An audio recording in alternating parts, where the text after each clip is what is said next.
광야교회의 절대센터, 광야교회의 절대센터라는 제목으로 오늘 말씀 받고자 합니다.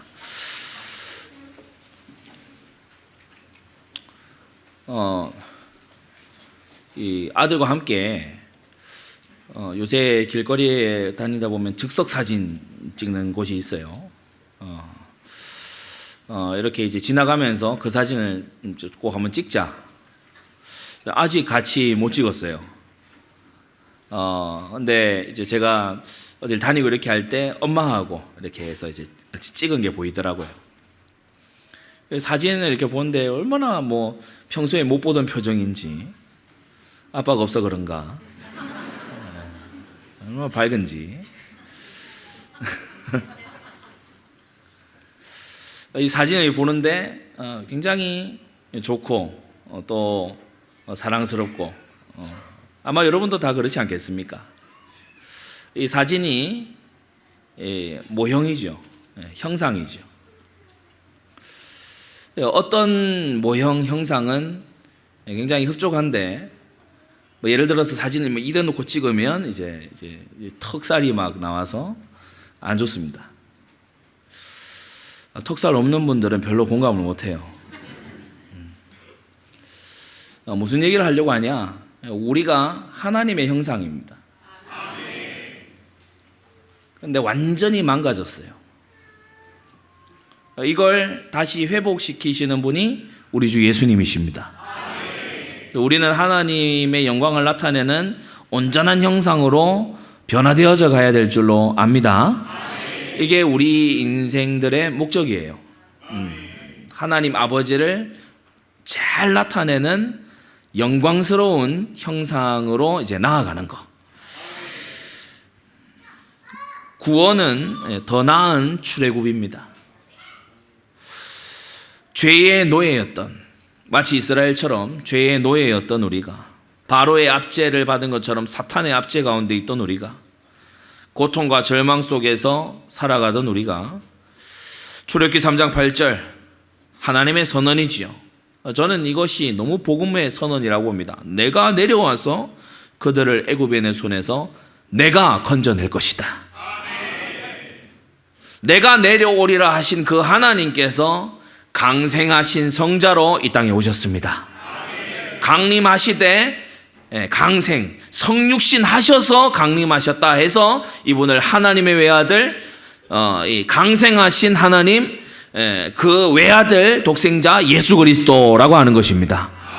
예수님의 이름의 뜻이 구원자라는 뜻이요, 그리스도는 기름 부음 받은 자라는 뜻이니 하나님의 특별한 구원 사명을 위해서 우리에게 주신 유일한 구원자가 되시는 줄 믿습니다.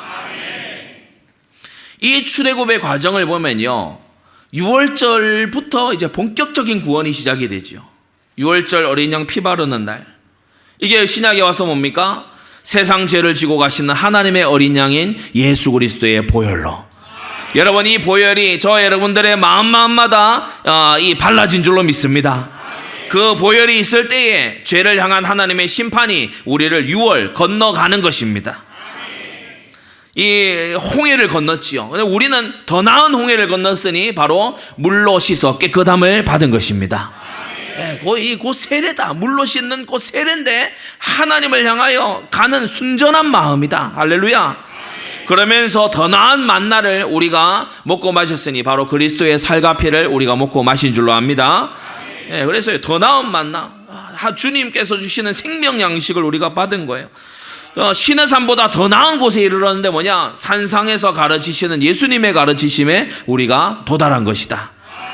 바로 마태복음 5장에서 7장에 이르는 이 산상수훈이 예수님께서 제2의 신의 산으로 주님께서 율법을 강론해서 율법의 저자 되시고 율법의 주인 되시는 주님께서 율법을 강론해 주시는 거 있죠.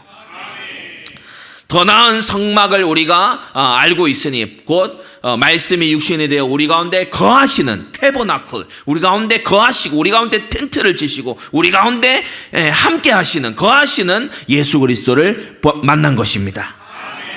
그러면서 우리에게는 저 하늘의 성소, 대제사장이신 예수님께서 친히 자기 피를 들고 들어가신 그 하늘 성소가 우리에게는 지상의 성소보다 더 나은 것으로 주어진 것입니다.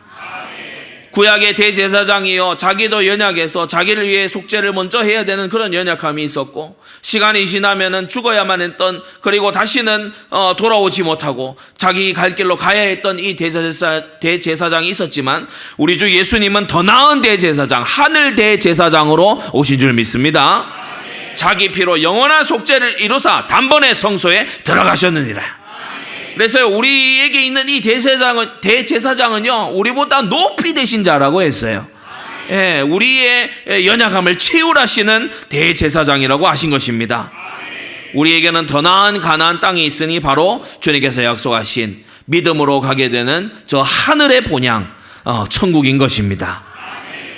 자, 그래서 이 구약의 모든 이스라엘의 출애굽 역사가요, 이 예수 그리스도의 구원의 역사, 그것을 미리 보여주는 모형이었어요. 미리 보여주는 모형이에요. 저 하늘 성막을 따라서 모형으로 지은 것이 바로 모세의, 오늘 본문에 나오는 이 모세의 땅에 있는 성막입니다. 그래서 땅에 있는 것이 모형, 하늘에 있는 것은 원형, 만나는 모형, 그리스도는 원형. 할렐루야. 예, 뭡니까 또? 대제사장들은 모형, 그리스도는 원형. 예, 무슨 형을 말하는지를 잘 하셔야 돼요.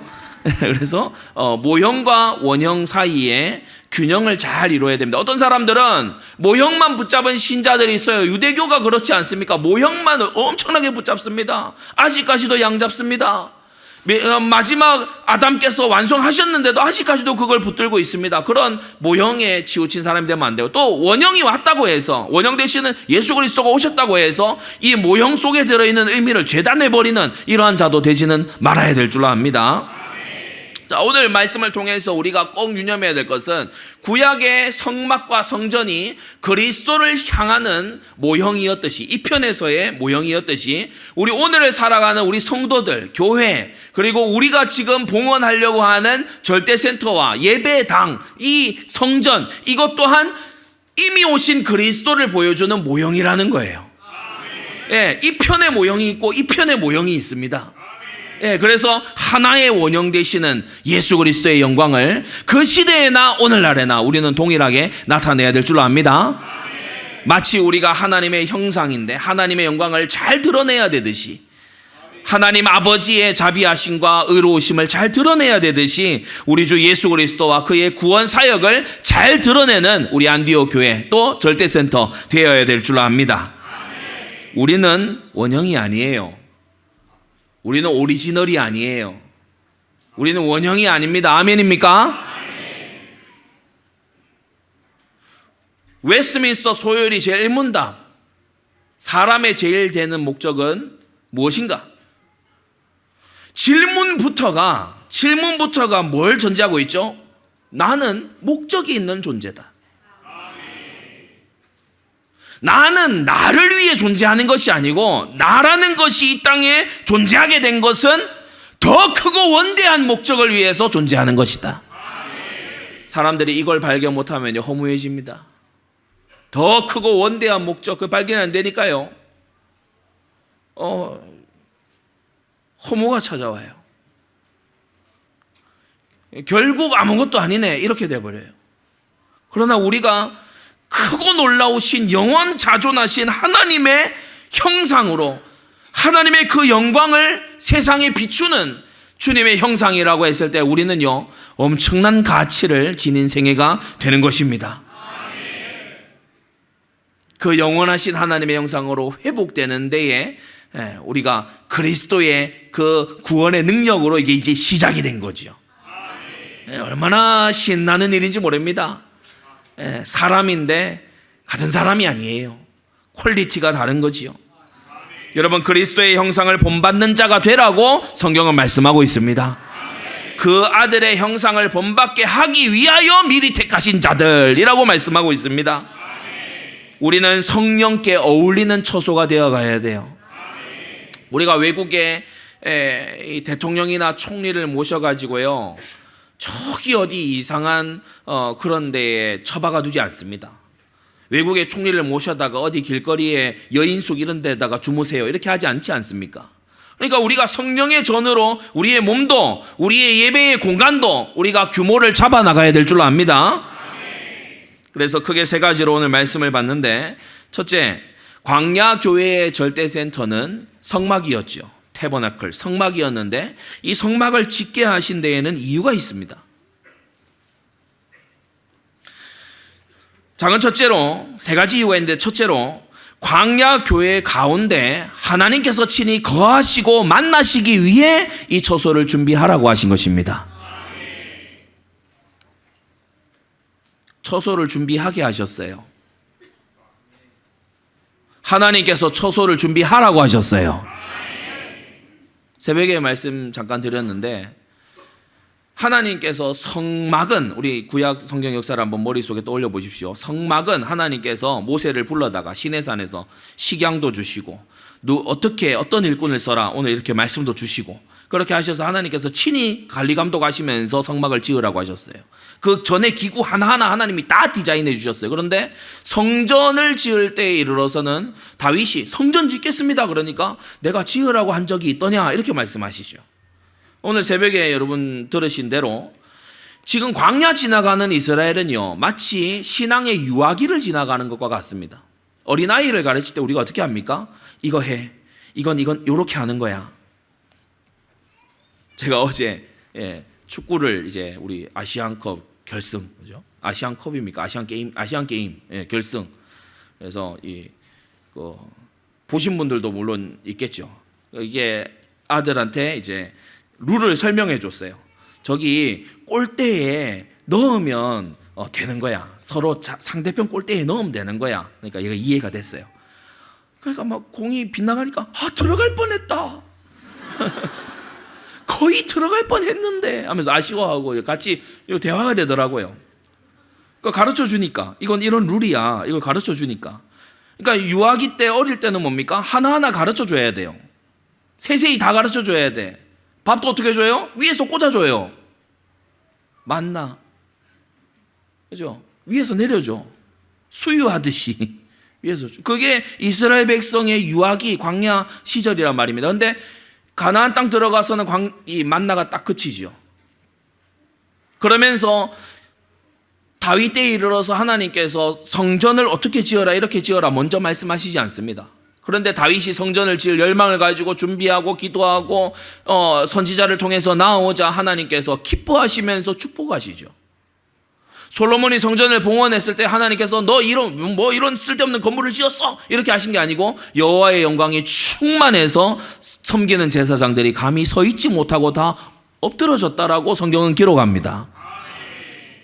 무슨 차이죠? 우리가 자녀가 장성했을 때에도 계속해서 이거 해야 돼, 이거 해야 돼, 요건 요렇게 하는 거야, 저건 저렇게 하는 거야, 계속해서 가르쳐야만 한다면 그건 문제가 있는 겁니다.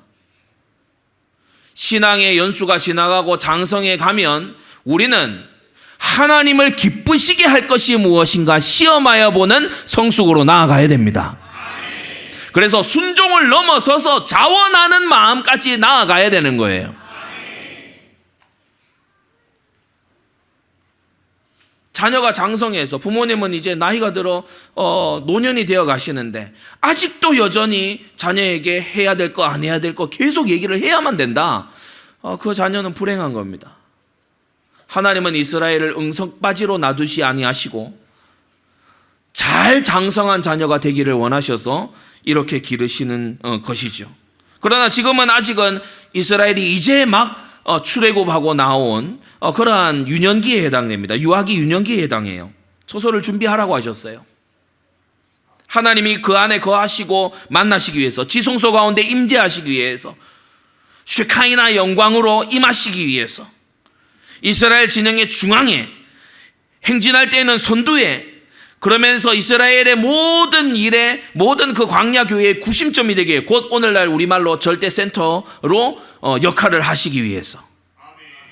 성도 여러분, 교회가요, 집 가까운 교회가 좋은 교회가 아니고 하나님 말씀과 가까운 교회가 좋은 교회입니다.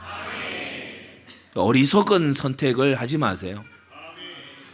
집 가까운 교회 그거요 좋은 거 아닙니다. 하나님 말씀과 가까운 교회라 해야 돼요. 출애굽기 29장에요. 이는 너희가 대대로 여호와 앞 회막문에서 늘 드릴 번제라. 내가 거기서 너희와 만나고 내게 말하리라. 장소 지정. 거기서 만나고 거기서 말할 거다. 29장 45절에서부터도 보면 내가 이스라엘 자손 중에 거하여 그들의 하나님이 되리니 그들은 내가 그들의 하나님 여호와로서 그들 중에 거하려고 그들을 애굽 땅에서 인도하여 낸 줄을 알리라. 왜 출애굽시키셨다고요? 하나님께서 그들 중에 거하시려고, 성소를 지어 그 가운데 거하시려고 출애굽시키셨다는 것입니다. 여러분, 사실 피언약과 피제사, 희생제사의 목적도 그거죠. 희생제사를 드려서 죄를 사하시려고 하는 거예요. 왜 죄를 사하시려고 합니까? 죄를 사하는 목적이 뭡니까? 함께 하시려고. 죄 버린 내게 임하시사. 할렐루야. 죄를 왜 버리라고 합니까? 그 죄가 불행하기도 하지만 죄를 버려야 하나님과 함께가 되기 때문에. 두 번째, 성막을 짓게 하신 이유는 장차 오실 메시아 예수 그리스도의 인격과 사역을 미리 증거하시기 위해서예요. 그래서 성막을 다른 표현으로 증거의 장막 이렇게 부릅니다. 뭘 증거하는 겁니까? 예수 그리스도를 증거하는 겁니다. 하늘 대제사장이 가지신 하늘 성막의 모형을 보이셔서 그림자와 모형으로서 이 성막을 짓게 하셨죠. 출애굽기 26장에 보면 그 널빤들을, 그러니까 성막의 목재로 이렇게 지어지잖아요. 성막의 그 널빤들, 모든 널빤들을 금으로 쌓아. 그래서 나무이지만 금으로 두른, 나무는 인성을 뜻하고 정금으로 두는 것은 신성을 뜻합니다. 그래서 완전한 사람이시고 완전한 하나님이신 예수 그리스도를 성막 전체의 자재가 보여주고 있는 거지요. 동문으로 오직 한 개의 난문, 동서남북 그 어디에도 문이 없고 오직 동쪽에 한편에 해 뜨는 그곳에 난 그 문으로 들어갈 수가 있고, 번제단을 지나고 물두멍을 지나야 드디어 이제 성소 안으로 들어갈 수 있어요. 세 공간이 서로 나눠집니다. 성막의 뜰, 성소, 지성소, 이렇게 세 공간으로 구분되는데, 이 성소의 뜰에는 바로 문을 지나면 번제단과 물두멍이 나오죠. 여러분, 그리스도께 나아가려면 보혈을 의지해야 됩니다. 예수님은 십자가를 지시고 우리를 물로 씻어 깨끗하게 하시는 주님이십니다. 이렇게 보혈의 은혜로 깨끗하게 칭의의 은혜 속에서 의에 줄이고 목마르고 마음이 청결해진, 물두멍에 씻은 이와 같은 사람들이 이제 어디로 나아가냐? 말씀 가운데로 나아가는 거예요. 성소에 딱 들어가면 진설병 상이 있어요. 떡상이 있다는 것입니다. 그리고 그 반대편에는 등대가 있어서, 이 정금 등대가 있어서 그 떡이 어디에 있고 그 성소 안이 어떻게 되어 있는지 다 비추어 주지요. 그리고요, 지성소로 들어가기 앞에요, 향단이 놓여서 계속해서 향이 피워지고 이제 이 향이 올라갑니다. 그리고 이제 대제사장이 1년에 그것도 한 번만 딱 들어갈 수 있도록 하나님이 제안해 두신 지성소 안에는 무엇이 있느냐? 언약궤가 있습니다.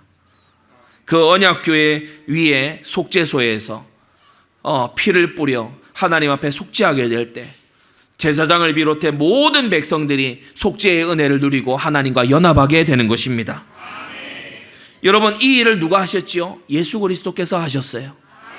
친히 오셔서 제단에서 희생이 되시고 우리를 거룩하게 하시고 지금도 세우신 교회를 통하여 말씀 주시고 우리에게 감동 주셔서 하나님의 신령한 것을 깨닫게 하시고 우리의 유일한 기도의 중보자 되셔서 예수님의 이름으로 기도하는 것에 응답해 주시고 그러면서 우리에게 시은좌를 여셔서 은혜를 주시는 보호자를 여셔서 때를 따라 돕는 은혜를 얻기 위하여 담대히 하나님 앞에 나아갈 수 있도록 하시는 이가 예수 그리스도시다. 성막의 모든 것이 예수 그리스도를 나타내고 있다. 세 번째, 구원의 축복을 체험시키기 위해서 하나님께서 체험장으로 열어두신 곳이 바로 이 성막이기도 합니다. 바깥 외인들은요, 그러니까 이스라엘 진중에 이방인들이 한번 와볼 수 있잖아요. 근데 바깥만 보여요.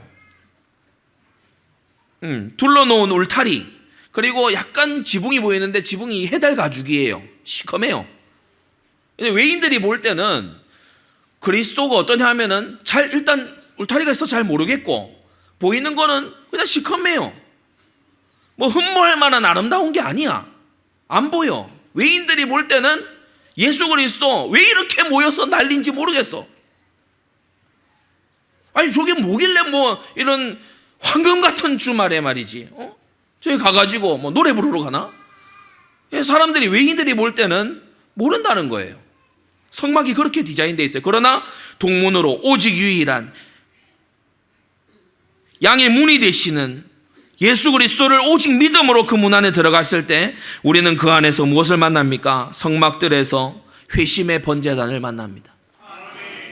나를 대신해 피 흘려 죽고 각이 떠져서 완전히 불태워 올라가는 제물을 봅니다. 죄는 그런 것이구나. 속죄는 이렇게 하는 것이구나. 그걸 뜰에서부터 만나기 시작해요. 물두멍을 봅니다.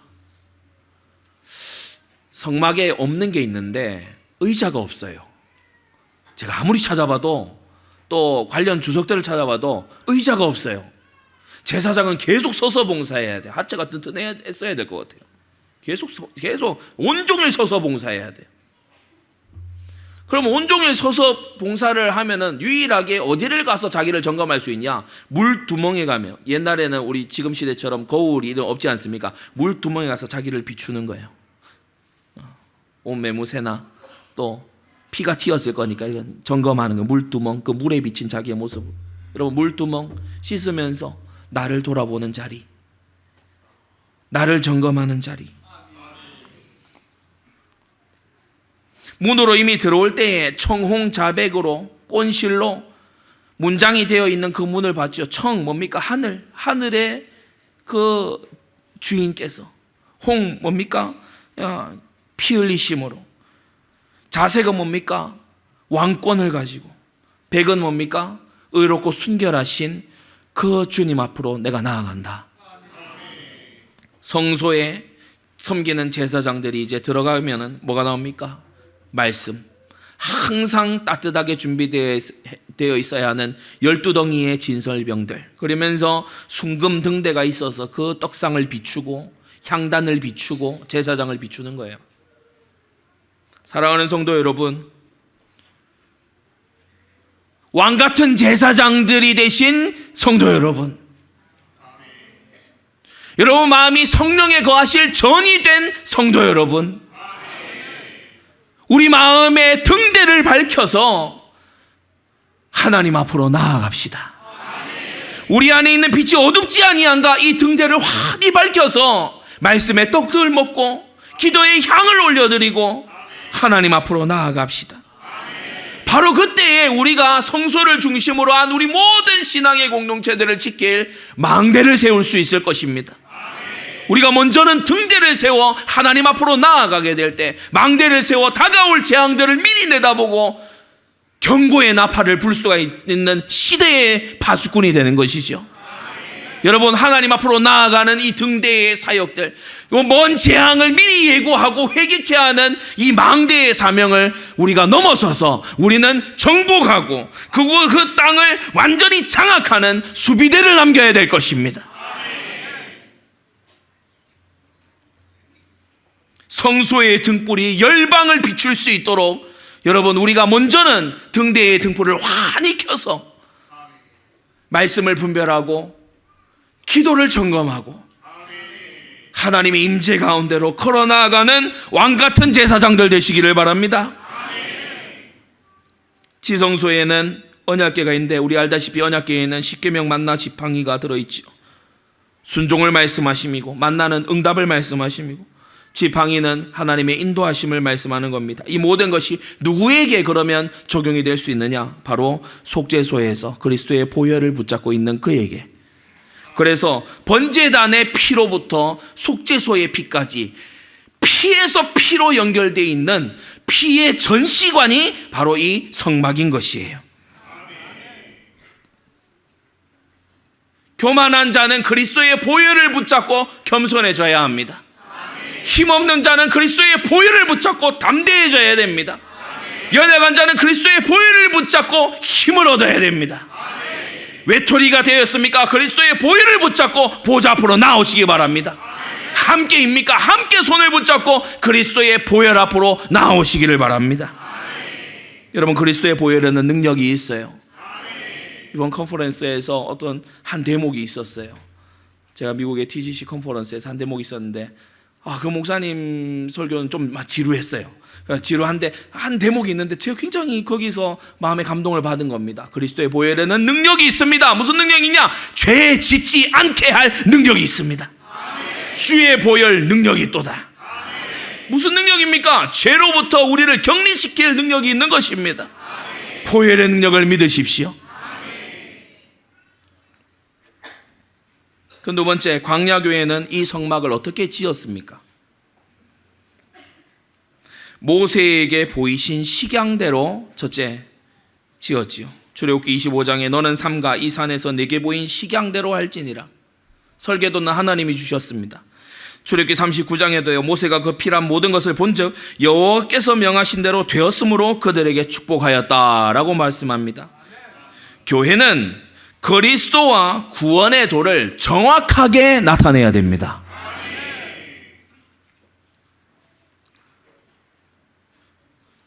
이상하게 변질시키면 안 돼요. 악하고 음란한 세대에 맞춰서요, 각색하고 편집하고 둔갑시키고 이런 짓 하면 안 됩니다.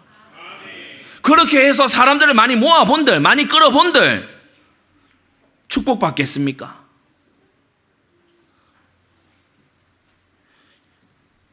우리 구역장들이나 또 우리 현장에서 전도하시는 우리 일꾼들은 어떻게 또 경험들을 하실지 몰라도 저는 하나님 말씀대로 했다가 오히려 다친 경우들도 제법 있습니다. 말씀 운동을 조금 이렇게 해 들어가다가 주일 성수를 하라고 했어요. 주일 성수를 하셔야 한다. 이것은 제4계명에 기록된 중요한 부분이다. 하나님의 명령입니다. 제가 가감없이 성경을 펴서 말씀을 드리고 성경의 예시를 또 들어서 이 안식일을 기억하여 거룩히 지킬 것을 하고, 또 신약 성경에 주께서 부활하신 날, 부활 후 첫날, 주의 날에 그것도 다 펴서 설명을 해드렸어요. 나한테 그런 얘기를 했다는 거예요. 내가 지금 주일날 장사를 해야 되는데 나한테 그런 얘기를 했다는 거예요. 그런데 자기 친척 중에 뭐 어디에 그 아는 목사가 있는데 막 이럴 수 있냐 그러면 전화를 해서 이 목사가 저를 찾아왔어요. 이 목사가 저를 찾아와가지고 어떻게 주일 성수하라는 얘기를 할 수 있냐. 그리고 제가 당신 그 목사 임직 받을 때 서약했죠? 가만히 있는 거예요. 웨스트민스터 신앙고백과 대소요리문들 장로교 목사니까 그 하겠다고 서약했죠? 그러니까 얼버무려요. 서약 분명히 했으니까 목사 됐을 거 아닙니까? 아니 거기에 주일 성수 하라고 나온다. 그럼 그렇게 사역을 하는 게 맞고 그 사람을 힘들고 어렵지만은 그 순종하기 위해 기도하자 이렇게 해야 맞지. 이거 지금 찾아와가지고 왜 내 친척한테 주일 성수하라고 얘기를 했냐 하면서 그렇게 얘기해야 맞냐 이러니까 웨스트민스터 그 400년 전이나 된 거. 그래 제가 2000년 전 성경은 안 믿나 보지 그러면. 그래서 혹 때려왔다가 혹 붙여갔어요. 너무 당황스러운 거예요. 그런 사람이 직분자라고 서가지고 하고 있으니 얼마나 많은 타협과 얼마나 많은 변질과 얼마나 많은 희석이 그 가운데 있겠습니까?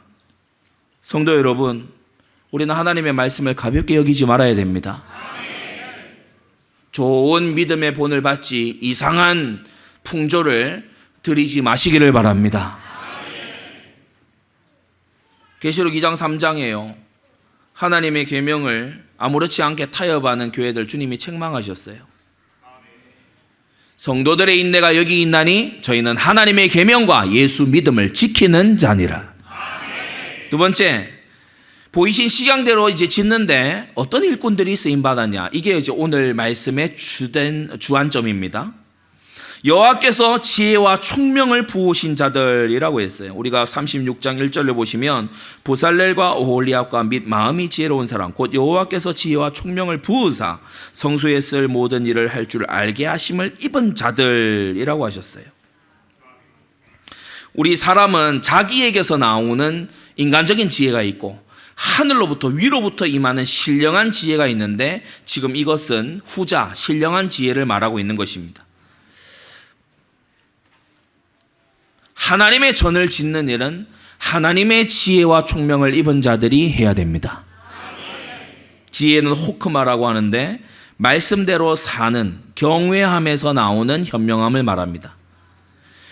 총명은 테부나라고 하는데 이게 아주 독특한 뜻이에요. 감정에 동요되지 않는 침착함을 뜻해요. 그러니까 호크마만 있는 것이 아니라 테부나도 있는 이 사람이 돼야 돼요. 그리고 세 번째 중요한 부분이죠. 자원하는 마음. 그러니까 호크마와 테부나와 자원하는 마음, 이 삼박자를 고루 갖춘 사람들 중에 대표적인 사람 두 사람이 언급됐는데 바로 부살렐과 오홀리압입니다. 누구 한 사람이 전담을 한 게 아니고 부살렐과 오홀리압 두 사람이 함께 공동으로 이렇게 맡아서 성소를 건축했다. 여러분, 성전 건축은 세상적으로 할 일이 아니죠. 여러분, 애굽에서 이스라엘이 뭐 하다가 출애굽했죠? 건축하다가 출애굽했잖아요. 그러니까 그 안에 건축 전문가들 많습니다. 이 건축 전문가들 만들기 좋아하는 이런 사람들 한번 사고 크게 친 적 있죠? 왜? 출애굽기 32장에 금송아지 만들었잖아요. 금송아지 만드는 게요, 그게 난이도가 상입니다. 우리가 만들면 아마 목각인형 만들걸요? 송아지는 이게 곡선이잖아요. 그게 송아지처럼 진짜 보이려고 하면은 엄청난 그 기술력이 있어야 되는 거예요. 그런 손재주 있는 사람 이스라엘 중에 있습니다. 애굽에서 아주 이 건축에 이 잔뼈가 굵은 이런 전문가들 있습니다. 그런 사람 다 제쳐놓고, 다시 한번 말씀드립니다. 세상 지혜를 가진 사람 다 옆으로 밀어놓고 하나님의 지혜와 총명이 있는 사람을 주님은 쓰셨다. 지혜가 다시 뭐라고요? 경외함에서 나오는 현명함이다. 테부나는 뭡니까? 감정에 동요되지 않는 침착함을 뜻하는데, 여러분 앞에 한번 보십시오. 여러분, 우리 감정은요, 지식과 감정과 의지 중에서 사실 셋 다가 죄에 약하지만 감정이 진짜 죄에 약합니다. 감정이 진짜 죄에 약해요. 제가 대학교에서 전도를 해보면 중간 기말고사 마치는 그때쯤에 복음 전하면 다 받아요. 말씀운동 약속 안 나와서 그렇지 다 받아요. 기분 좋거든. 막 영접해 줍니다. 진심이 아니에요. 막 전도지 받아요. 룰루랄라 좋아요. 신실하냐? 안 신실해요. 여러분이 궁금하면은 논산훈련소 앞에서 이제 입대하는 청년 붙잡고 복음 전해보세요. 거의 안 받습니다. 우울해요. 미칠 것 같은데 이 아줌마가 뭘 하노? 그렇게 됩니다. 감정에 딱 사로잡혀서. 그런데 테부나를 가진 사람은 감정에 동요되지 않아요. 감정을 다른 말로 제어할 줄 알아요. 성도 여러분, 경건의 훈련 중에 중요한 훈련이 감정을 통제하는 겁니다. 우리 여성도님들 특히 감정을 그리스도의 능력으로 성령의 충만함을 힘입어서 감정을 제어하시기 바랍니다. 감정을 우상 숭배하지 말고, 감정은 하나님 앞에 길들여져야 됩니다. 온유한 감정을 훈련해 가세요. 테부나를 가진 사람.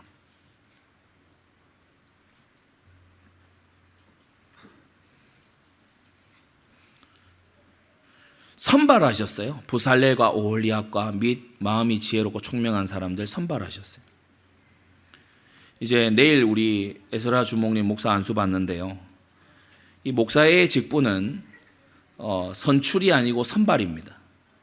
우리 다른 중직 받으신 분들은 왜 투표를 거쳤잖아요. 교회의 투표를. 선출입니다. 그러면 안 귀하냐? 귀합니다. 그런데 서로 영역이 다릅니다. 목사의 직분은 선출로 되는 게 아니죠. 하나님이 불러내야 되는 거고, 불러내신 증거로 하나님이 양떼를 붙이시는 거죠.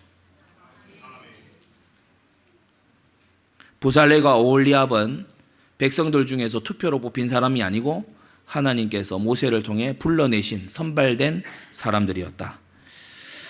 작은 세 번째, 아침마다 자원하는 예물을 백성들이 가져왔어요.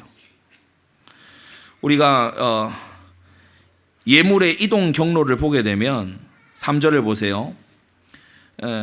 만들기 위하여 가져온 예물을 모세에게서 받았다고 했죠. 백성이 가져온 예물을 모세를 거쳐서 일꾼들이 받는 것을 볼 수 있습니다. 다시 한번, 백성들의 예물을 모세가 받아서 모세가 관리하는 속에 넘겨주는 것을 볼 수 있어요. 모세와 관리와 감독하에 예물이 쓰여졌죠. 이게 광야 교회에 있었던 질서입니다. 그리고 5절, 백성이 너무 많이 가져오므로 여호와의 명하신 일에 쓰기에 남음이 있다. 그래서 이어지는 6절에 보면 그만 가져오라, 그렇게 정지를 시켰습니다.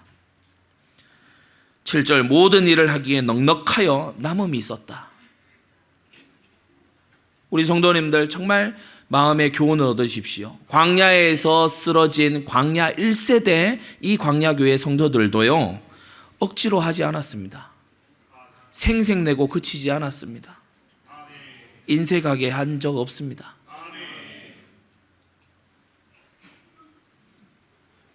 우리 중에 어떤 성도들은 정말 인생을 깨어서 옥합을 들인 여인처럼 그렇게 인생을 쪼개서 하나님 앞에 드리는 사람도 있는가 하면, 몇몇은 여전히 관망하고 있는 그런 사람들도 있는 줄로 아는데, 여러분 오늘 이 말씀 통해서 정말 하나님의 은혜가 온 백성에게 임했던 것처럼 여러분에게도 임하기를 원합니다. 마지막 세 번째, 절대센터 건축은 어떤 의미가 있습니까? 저 옛날 광야교회는 성소를 건축했습니다. 오늘날 우리 신약시대를 살아가는, 이미 오신 그리스도를 구주로 믿고 있는 우리 신약시대의 우리 교회들, 우리 특히 안디옥 교회의 절대센터 건축은 어떤 의미가 있냐? 첫째, 절대자 여호와 하나님의 영광을 위하여 건축하는 것이다.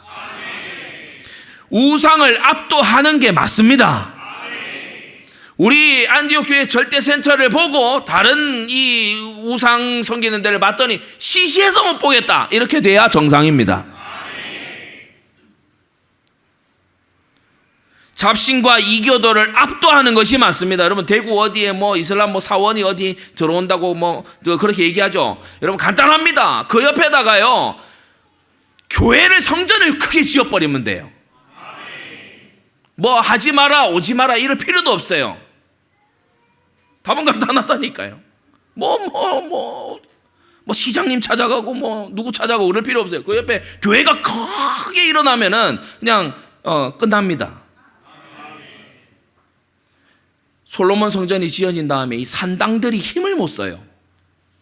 사사시대 때 맹렬하게 기세를 쫓았던 이 산당들, 에브라임 산지 산당들 막 힘을 못 쓰는 거예요. 왜냐? 워낙에 금빛 성전이 위에서 막 비추고 있거든. 우리가 왜 죄와 징계의 세월을 계속 하는 것이 덕설지 못하냐? 여러분, 우리 안디옥 교회 성도님들 죄와 징계의 세월 벗어나고 그릇 키워서 삼경제의 주역들 꼭 되시기를 바랍니다. 왜냐? 시대에 하나님 영광 나타내야 된다.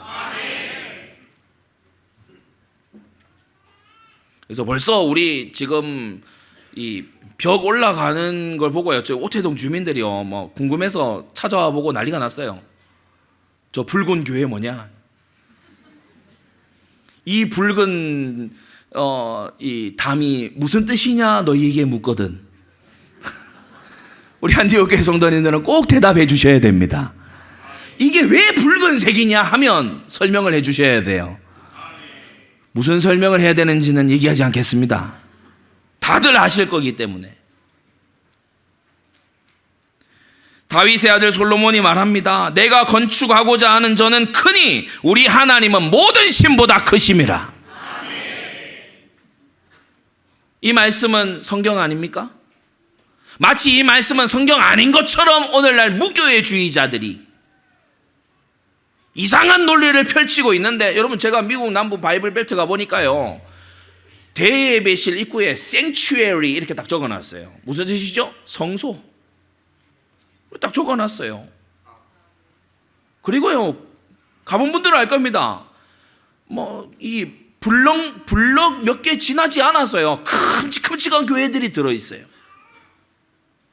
그런 데에서 여전히 이 복음을 사수하는 이런 사람들이요 나오는 거예요.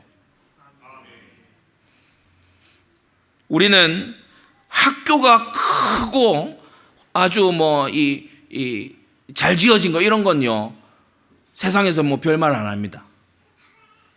회사가 막 크고 이런 거 있잖아요. 기업 끼케야 만드는 거면 세탁기 만드는 회사 이런 회사가 막 큰 건물 있고 이러면요 막 박수 쳐줍니다.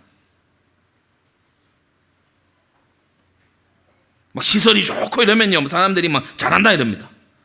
관공서 요즘 왜 이렇게 커요? 관공서 등본 떼면 다 되는 거 아니에요? 인터넷으로도 다 되잖아요 요즘. 뭐하러 그렇게 많이 크게 짓습니다. 사람들 아무 말 안 합니다. 교회가 하나님의 영광을 드러낼 경배의 처소가 학교, 회사, 관공서, 심지어 휴양시설, 어디 리조트 이런 데보다 초라한 거에 대해서 우리는요 엄청난 이 모멸감을 느껴야 돼요.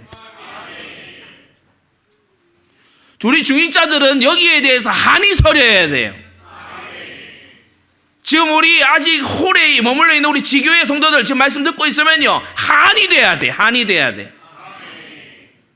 나와 내 자녀들이 이런 데에서 내가 하나님을 경배했어야 되겠냐?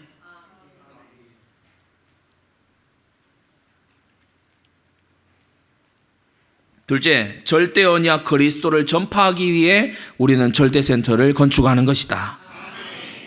여러분 제2의 출애굽이 일어나는 현장이 될 것입니다. 멸망인생 영적 노예가 출애굽하는 6월절의 재현이 언제 일어나죠? 예수 그리스도의 보혈이 그 안에 인치실 때에 할렐루야 큰 전도운동의 플랫폼이 일어나게 될 줄로 믿습니다.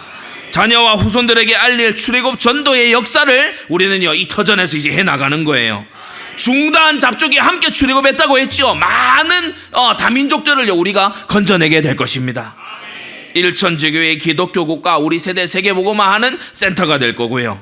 거룩한 도성을 이루어 나가고 이번에도 우리 다녀오면서 제가 우리 컨퍼런스 마치고 존 파이퍼 목사님한테도요 우리 이 조감도 이게 사진 보여드렸어요. 그러니까 quite big, 꽤 크다. very big이 아니고 quite big, 꽤 크다. 되게 크다 이게 아니고 꽤 크다. 그러면서 다시 한번 이렇게 보시는 거예요. 그래서 제가 그 덩컨 박사님 내년에 온다.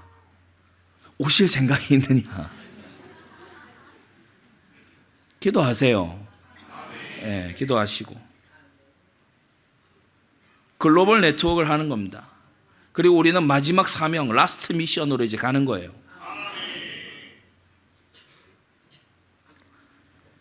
이게 얼마나 중요한, 그야말로 가장 중요한 일이 아니겠습니까? 마지막 세 번째, 절대 헌신의 복을 남기기 위해서입니다. 여러분 다윗이 하나님께 어느 정도 인정받았죠? 사무엘하 7장 29절 주의 은혜로 종의 집이 영원히 복을 받게 하옵소서 하나님께 오케이 딱 된 거예요. 그래서 다윗의 자손으로 오신 예수 그리스도 할렐루야. 느헤미야 13장에요 이 성전 재건의 그 벽을 도운 예루살렘 성벽을 도운 느헤미야가 어떤 기도를 합니까? 하나님이여 나를 기억하사 복을 주옵소서. 느헤미야서가 성경에 딱 기록되는 놀라운 은혜가 느헤미야에게 임했지요. 엄청난 일 아닙니까? 빌립보 4장 19절에요 이 빌립보 교회 많은 교회들이 있었지만은 이 빌립보 교회가 감옥에 있는 바울을 도운 겁니다. 그때 어떤 은혜가 임했지요? 나의 하나님이 그리스도 예수 안에서 영광 가운데 그 풍성한 대로 너희 모든 쓸 것을 채우시리라. 절대 헌신의 생애를 산 결과를 오고 오는 여러 세대가 보게 된 것입니다. 여러분 우리는 이런 발자취를 남겨야 돼요. 이상한 발자취 남기지 말고 진짜 하나님 앞에 절대 헌신의 생애를 살았더니 하나님께서 감당할 수 없이 부어주시더라. 여러분 절대센터 세워지면 무슨 일이 벌어질까요? 전도와 선교와 후대들이 마구 일어나는 플랫폼으로 역할을 할 겁니다. 아는 자는 모르는 자가 모르고 있는 것을 압니다. 이것이 엄청난 축복의 통로라는 것을 아는 자는 압니다. 모르는 자는 이렇게 얘기를 해도 몰라요. 결론입니다. 누구든지 어느 시대든지 모형이 있죠. 좋은 모형이 있고 부족한 모형이 있고 나쁜 모형이 있습니다. 이스라엘 당시에도 하나님을 섬기노라, 여호와 하나님 섬기노라 하면서 성막이 있었고 또 성전이 있었는가 하면 이방 잡신도 막 가져와서 마구 섬기는 마치 그 공항의 기도실처럼 산당 같은 그런 데도 있었어요. 아무나 와서 기도하세요 이렇게 하잖아요. 그런 산당도 있었다고요. 그리고 아예 본격적으로 우상 숭배하는 이방 신전도 있었어요. 어떤 모형으로 사시렵니까? 뭘 드러내는 생애를 사시렵니까? 나쁜 모형? 부족한 모형? 우리는 하나님의 신실한 형상이요 모형이 되어야 될 줄로 압니다. 이 일에 저와 여러분들의 생애가 들어있음이 우리의 복이고 우리의 보람입니다. 기도하겠습니다. 거룩하신 아버지 하나님, 광야 교회의 절대센터 성막이 왜 지어졌고 어떻게 지어졌는지 오늘 우리로 하여금 돌아보게 하심을 감사드립니다. 오늘을 살아가는 우리도 영원하신 그 하늘의 성막을, 하늘의 그 장막을 보여주는 모형이어서 우리 이 시대의 성도들과 우리 교회가 참으로 하나님의 그 영원하신 형상을 보여주는 좋은 모형들이 될 수 있도록 은혜 내려 주시옵소서. 아버지 하나님, 우리에게 지혜와 총명과 자원하는 마음을 더하여 주셔서 부살레가 오홀리압처럼 섬기게 하시고 저 광야교회 성도들 이상으로 섬기는 하나님의 백성들이 되도록 은혜 내려 주시옵소서. 예수 그리스도의 이름으로 기도드리옵나이다. 아멘.